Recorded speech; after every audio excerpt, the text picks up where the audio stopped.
Hi guys, welcome to one and all.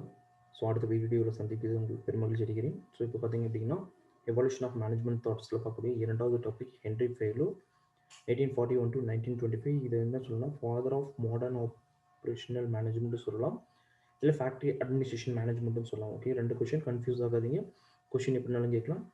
Explain about the father of scientific management அப்படின்னு கேட்டாங்கன்னா F W டெய்லர்ஸும், father of modern operational management அப்படின்னு கேட்டாங்கன்னா Henry Fayol, or father of factory administration management அப்படின்னு வந்துச்சு அப்படின்னாலும் Henry ஃபெய்லோ மறக்காதீங்க. இதில் நம்ம ஆல்ரெடி டிஸ்கஸ் பண்ணியிருக்கோம். 14 டாபிக்ஸ் நம்ம படிச்சிருக்கோம். டிவிஷன் ஆஃப் பார்க் அப்படின்னு மாதிரி நம்ம பார்த்துருக்கோம். இன்னைக்கு கிளாஸில் இன்னொரு முறை நான் ரிமைண்ட் பண்ணிடுறேன். Let's move.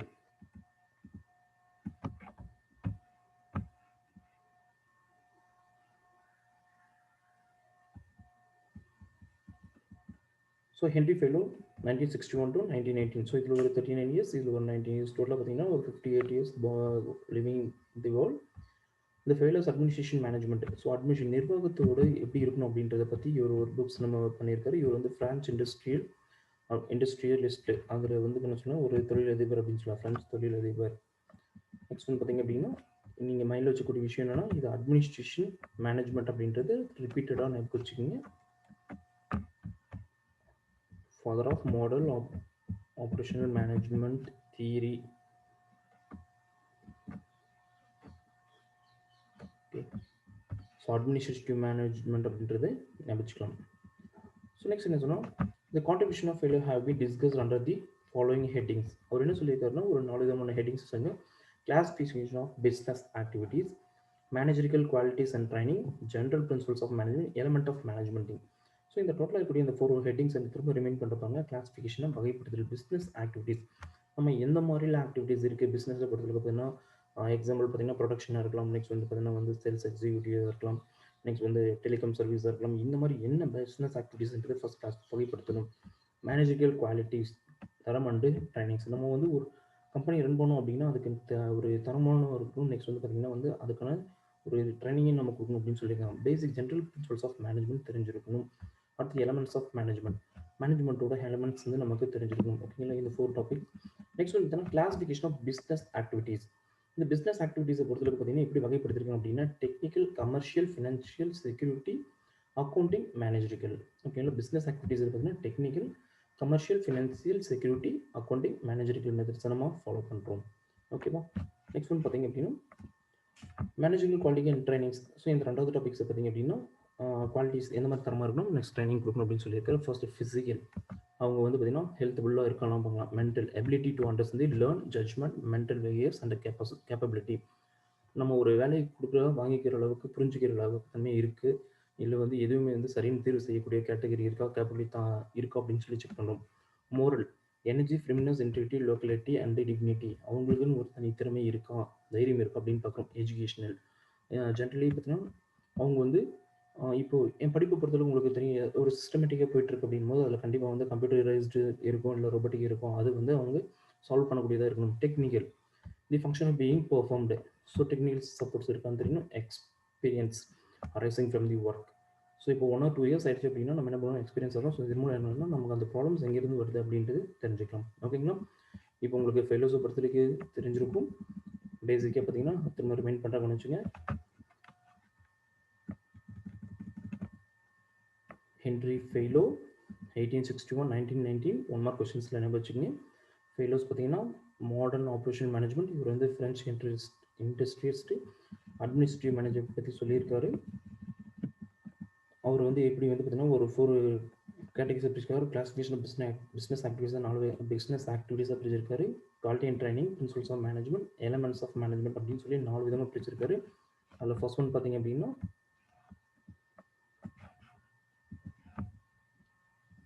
first one, classification.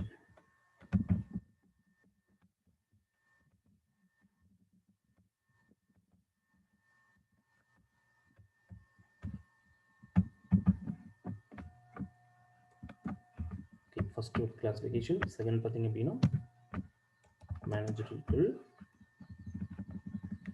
third பார்த்தீங்கன்னா general principles of management. இதில் தான் நமக்கு அந்த 14 categories இருக்கும். நம்ம லாஸ்ட் கிளாஸில் டிஸ்கஸ் பண்ணியிருந்திருக்கோம். ஸோ இருந்தாலும் இன்னொரு டைம் நம்ம பார்த்துடலாம். ஓகேங்களா. ஸோ என்ன அப்படின்னு பார்த்தீங்கன்னா ஒரு ஒரு பேசிக்காக வந்து பார்த்தீங்கன்னா ஒரு மேனேஜ்மெண்ட் பிரின்சிபல்ஸ் ஆஃப் மேனேஜ்மெண்ட் அப்படின்னா அதுக்குன்னு ஒரு இது விஷயங்கள் இருக்குது. அது எப்படின்னா division of work, authority of responsibility, discipline, unity of command, unity of direction, subordinated individual interest to general interest, remuneration of personnel, centralization, scalar chain order, equity, stability of tenure, intentative, SOD crops அப்படின்ற ஒரு 14 points இருக்குது. So இதை already discuss பண்ணியிருக்கோம். அந்த வீடியோஸை பாருங்கள். இன்னொரு time நான் உங்களுக்கு ஒரு வீடியோ ப்ளே பண்ணி காட்டுறேன், அதை பாருங்கள்.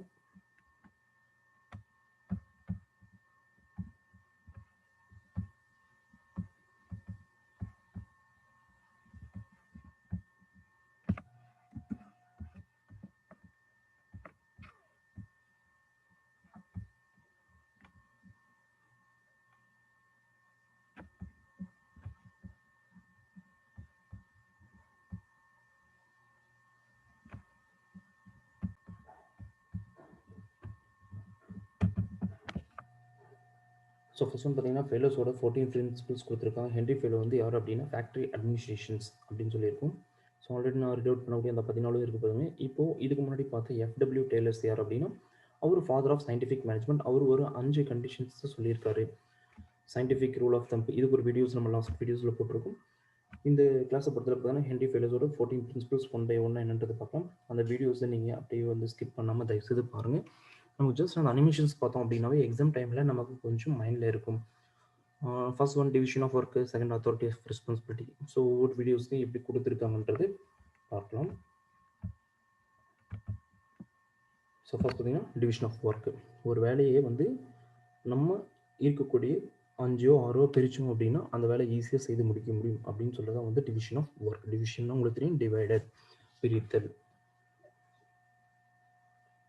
ஸோ இது இப்படி பிரித்து கொடுக்கறதுனால என்ன ஆகும் அப்படின்னா நமக்கு வந்து டைம் அண்டு எனர்ஜி வந்து சேவ் ஆகும்னு சொல்லியிருக்கோம். கொடுக்கப்பட்ட டாஸ்க் வந்து increase to speed, accuracy and efficiency work சரியான நேரத்தில் நம்மளால் முடிச்சு கொடுக்க முடியும் அப்படின்னு சொல்லியிருக்காங்க. ஸோ அதனால் பார்த்தீங்க அப்படின்னா this principle is applicable for both technical and managerial work.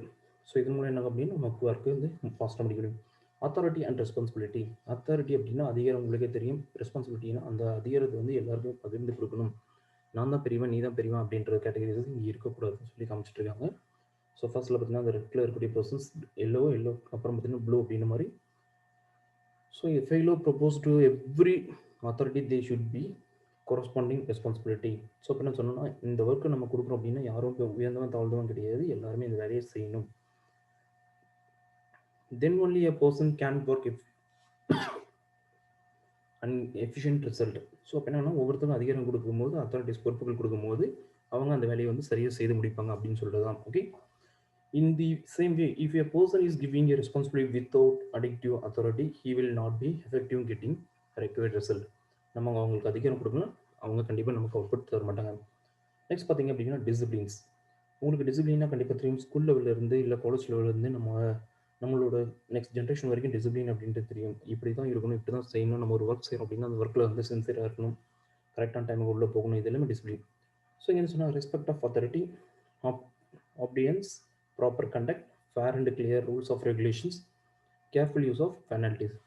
இப்போ நம்ம காலேஜஸில் ஸ்கூல்ஸில் பார்த்தீங்க அப்படின்னா லீவ் போட்டோம் அப்படின்னா ஒரு லெட்டர் இருக்குது. பட் இங்கே கம்பெனிஸை பொறுத்தவரைக்கும் பார்த்தீங்கன்னா நமக்கு வந்து தம்ப் இம்ப்ரெஷன்ஸ் கொடுப்பாங்க. அதை கொடுக்கும்போது நமக்கு எல்ஓபி இல்லை சிஓ கேஸ்ட்ரில் இந்த மாதிரிலாம் வந்து எடுப்பாங்க. நெக்ஸ்ட் வந்து யூனிட்டி ஆஃப் கமெண்ட். ஸோ ஒற்றுமையை பலம் அப்படின்னு நீங்கள் பிடிச்சிக்கோங்க. அது யூனிட்டி ஆஃப் ஸ்ட்ரென்த். இங்கே வந்து யூனிட்டி ஆஃப் கமெண்ட். நம்ம கொடுக்கக்கூடிய வேலை வந்து பார்த்தீங்கன்னா பொதுவாக எல்லாருக்குமே கொடுக்கணும். அதை விட்டு எனக்கு தெரிஞ்சவங்களுக்கு மட்டும் இந்த விஷயத்தை கொடுக்குறது, மற்றவங்களுக்கு வந்து நம்ம அந்த விஷயத்தை சொல்லாமல் இருந்தோம் அப்படின்னா கண்டிப்பாக நம்மளோட ஒர்க் வந்து பாதிக்கப்படும். ஓகேங்களா? ஸோ அந்த யூனிட்டி ஆஃப் கமெண்ட் என்னன்னா this helps to avoid confusion regarding what task is to be done அப்படின்ற மாதிரி சொல்லியிருக்காங்க. Next unity of directions. இப்போ நம்ம வந்து ஒரு இண்டஸ்ட்ரியில் வந்து ஒரு தொழிற்சாலை நிறுவிட்டோம் அப்படின்னா நம்மளோட ஒர்க் மார்க்கெட்டிங் மட்டும் கிடையாது, சேல்ஸ் மட்டும் கிடையாது, ப்ரொடக்ஷன் மட்டும் கிடையாது, டெஸ்டிங் கிடையாது, எல்லாமே சேர்ந்து செயல்படணும். ஓகே, இப்போ பொருளை வாங்கினா தான் நம்ம வந்து இப்போ எக்ஸாம்பிள் அது ரா மெட்டீரியல்ஸ் வந்து நம்ம பர்ச்சேஸ் பண்ணுறோம். அது கொண்டு வந்து நம்ம உள்ள இருக்கக்கூடிய ப்ரொடக்ஷனில் கொடுக்கணும். ப்ரொடக்ஷனில் இருக்கிறவங்க என்ன பண்ணால் அந்த பொருளை வந்து ரெடி பண்ணணும். அதுக்கப்புறம் அசம்பிளிங் கொண்டு போவாங்க, ஃபினிஷிங் பண்ணி அதுக்கப்புறம் நம்ம செல்க்கு வந்து டெஸ்டிங் செல்ஸ் கொண்டு போகணும். இவங்க எல்லாம் ஒரே மாதிரி செயல்பட்டால் மட்டும்தான் நம்ம அந்த ப்ராடக்ட்ஸ் வந்து வெளியே கொண்டு வர மாட்டோம். நெக்ஸ்ட் வந்து ரெமுரேஷன் ஆஃப் எம்ப்ளாயீஸ். ரெமுரேஷன்ன்றது உங்களுக்கு தெரியும், ஒரு ஊக்கத்தொகை. ஓகேங்களா? இங்கே உயர்ந்தவங்க தாழ்ந்தவங்களாம் பார்க்கக்கூடாது. அவங்களோட செய்யக்கூடிய வேலைக்கு நம்ம வந்து ஒரு ஊக்கத்தொகை, இன்சென்டிவ் இந்த மாதிரி நம்ம கொடுக்கணும். ஓகேங்களா? எம்ப்ளாயர் வந்து எம்ப்ளாயீஸ்க்கு வந்து நம்ம கொடுக்கக்கூடிய அவங்களோட வேலைக்கு பொறுத்து. The remuneration should be just equality of both the employees and employer.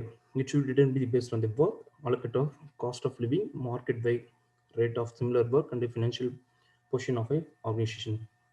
இப்போ நம்ம ஒர்க் பண்ணக்கூடிய இடத்துல ஒரு லாஸ்ட் இயர் ஒரு 100 ரூபா நம்ம சம்பாரிச்சோம்னா நேற்று இன்னைக்கு 250 ரூபா சம்பாதிக்கும் போது அந்த 50 ருபீஸ் நம்ம கெயின் இருக்கு. அதில் நம்ம உங்களுக்கு ஒரு இன்சென்டிவ் கொடுக்கணும். நெக்ஸ்ட் வந்து பார்த்தீங்கன்னா scalar chain. So chains link உங்களுக்கே தெரியும். ஒரு வேலையை நம்ம கொடுக்குறோம் அப்படின்னா அது கரெக்டாக ஒவ்வொருத்தரையும் போய் ரீச் ஆகணும். அதை தான் வந்து சொல்லியிருக்காங்க. இப்போ வந்து பார்த்தீங்கன்னா ஒரு மேனேஜர் ஒரு ஒர்க் வந்து கொடுத்துருக்காரு அப்படின்னா அதுக்கு கேட்கக்கூடிய எம்ப்ளாயிஸ்க்கு ஒவ்வொருத்தருக்கும் அந்த ரீச் ஆகணும். ஓகேங்களா? அதை விட்டுட்டு நம்ம வந்து நான் சொல்லிட்டேன் நம்ம சொல்லலை அப்படின்லாம் இருக்கக்கூடாது. இப்போது பாட்டமில் இருக்கக்கூடிய அந்த பிங்க் கலர் வந்து பார்த்தீங்கன்னா க்ரீன் கிட்ட சொல்லும்போது க்ரீன் வந்து பிங்க் இந்த மாதிரி கம்யூனிகேஷன்ஸ் அவங்களுக்குள்ள இருக்கலாம். ஓகேங்களா? அதான் வந்து ஒரு செயின் லிங்க் இருக்கணும்னு சொல்கிறாங்க. அதை விட்டு ஏ சொல்கிறது பிக்கு தெரியாது, பி சொல்கிறது ஏக்கு தெரியாது அப்படின்லாம் இருக்கக்கூடாது. இது வந்து பார்த்தீங்கன்னா ஒரு கேங் பிளான் அப்படின்னு நம்ம சொல்கிறோம். ஸோ நம்ம எக்ஸாம்பிள் எம்ப்ளாயி கிட்ட இருக்கக்கூடிய ஐடியாஸ் வந்து நம்ம என்ன பண்ணுறோம் அப்படின்னா நம்மளோட ஹெச்ஆர்ஸ் மேனேஜர்ஸ் இவங்க கிட்ட சொல்லலாம், இல்லை வந்து சூப்பர்வைசர் சபார்டினேட்டர் இவங்க கிட்ட சொன்னால் அவங்க அந்த விஷயத்துக்கு வந்து உதவி செய்வாங்க. ஓகேங்களா? அந்த மாதிரி என்ன சொன்னால் இவங்களுக்குள்ள ஒரு லிங்க். நெக்ஸ்ட் வந்து ஆர்டர்.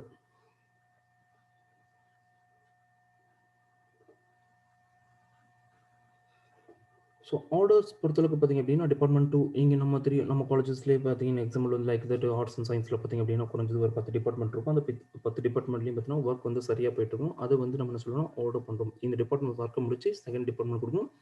டிபார்ட்மெண்ட் 2, 3, 4 இவங்கெல்லாம் கொடுத்தது நம்ம ஃபைனல் என்ன அப்படின்னா அந்த பொருள் வந்து ப்ரொடக்ஷன்ஸ் வந்து வெளியே வரும். ஓகே. நெக்ஸ்ட் ஈக்விட்டி அப்படின்னா உங்களுக்கு தெரியும் சமமாக. ஓகேங்களா? இப்போ எம்ப்ளாயர்ஸ் அண்டு ஹெச்ஆர்ஸ் இவங்கெல்லாம் பார்த்தீங்க அப்படின்னா யாருமே வந்து தனித்து முட்டது. மேனேஜ்மெண்ட்டை பொறுத்தவரை பார்த்தீங்கன்னா இவங்க எல்லாருமே சேம் அப்படின்னு நமக்கு வந்து அந்த இமேஜஸ் கட்டுது. The manager should neither favor any subordinated nor neglect them. So நமக்கு வந்து பார்த்தீங்கன்னா வந்து மேனேஜர் வந்து இவங்க தேவையில்லை அப்படின்னு பார்க்க முடியாது. இவங்க எல்லாம் சேர்ந்து செஞ்சால் மட்டும்தான் அந்த வேலையை செய்து முடிக்க முடியும். இதுக்கான ஒரு பெஸ்ட் எக்ஸாம்பிள் நான் லாஸ்ட் டைம் சொல்லியிருக்கேன். ஊரில் கண்டிப்பாக தேர் இழுப்பாங்க. அது எல்லாரும் சேர்ந்து இழுத்தா மட்டும்தான் அந்த தேர் வந்து முன்னோக்கி செயல்படும். அதுதான் இங்கே சொல்லுவேன். இங்கே வந்து பார்த்தீங்கன்னா ஆண் பெண் அப்படின்ற பாகுபாடெல்லாம் பார்த்துட்டு கூடாது. நெக்ஸ்ட் இன்டியேட்டிவ் அப்படின்னு கொடுத்துருக்காங்க. இதனோட பார்த்தீங்க அப்படின்னா employee should be allotted to take initiative work of related matters without being undiscipline. இப்போ இதுக்கு என்ன மீனிங் அப்படின்னா நம்ம கிளாஸ் ரூம்ஸில் ஒரு 20 ஸ்டூடெண்ட்ஸ் இருப்பாங்க. அந்த 20 ஸ்டூடெண்ட்ஸ் பார்த்தீங்க அப்படின்னா 20 ஸ்டூடெண்ட்ஸ் இருப்பாங்க. அந்த 20 ஸ்டூடெண்ட்ஸ் பார்த்தீங்கன்னா அவங்களுக்குள்ள சில விஷயங்கள் இருக்கும். அது வந்து என்ன சொல்லலாம் அப்படின்னா அவங்களோட class incharges coordinator and then HODs இவங்ககிட்ட அந்த விஷயத்தை வந்து சொல்லலாம். சார் இந்த மாதிரி ஒரு ஐடியாஸ் இருக்குது நம்ம பிளான் எக்ஸிக்யூட் பண்ணலாம் அப்படின்ட்டு. பட் இதுவே என்ன பண்ணக்கூடாது அப்படின்னா டெய்லியும் சார் நான் ஒன்று சொல்ல சார் நான் ஒன்று சொல்ல சார் அப்படின்ற மாதிரி அவங்களை இரிட்டேட் பண்ணக்கூடாது. ஸோ இதனால் என்ன ஆகும் அப்படின்னா மற்றவங்க சொல்லக்கூடிய கருத்துக்களை வந்து நம்ம கேட்க முடியாமல் போயிடும். அதனால் வந்து நம்ம ஒரு எஃபெக்டிவாக இருக்கக்கூடிய விஷயத்தை கன்வே பண்ணலாம் அப்படின்னு சொல்கிறது தான் வந்து இன்டென்டிவ். ஸோ கடைசியாக பார்த்தீங்கன்னா இப்போ டி கோஆப்ரேட் அப்படின்னு சொல்லிட்டு ஃபைனலாக பார்த்தீங்கன்னா நமக்கு இந்த 14 பிரின்சிபல்ஸ் இதோட வந்து கம்ப்ளீட் ஆகுது. ஸோ இந்த ஃபாதர் ஆஃப் ஜென்ரல் மேனேஜ்மெண்ட் வந்து பார்த்தீங்கன்னா எஃப்டபிள்யூ ஃபெயிலோஸ் 14 பிரின்சிபல்ஸ் வந்து நமக்கு சொல்லியிருக்காங்க. ஓகே. ஸோ லாஸ்ட் ஒரு டைம் பார்த்தீங்கன்னா கீழே அப்படியே ரீட் அவுட் பண்ணிக்கங்க. Discipline, unity of command, unity of direction, subordinated individual interest to general interest, remuneration of employees, centralization and decentralizations. So அவங்களை வந்து ஒருங்கிணைத்தல், scalar chain, order, equity, stability of personnel, inactivity, scribe, decops. So கடைசியாக பார்த்தீங்கன்னா நம்ம 14 principles வந்து complete ஆகிடுச்சு. So very important questions and also in our life.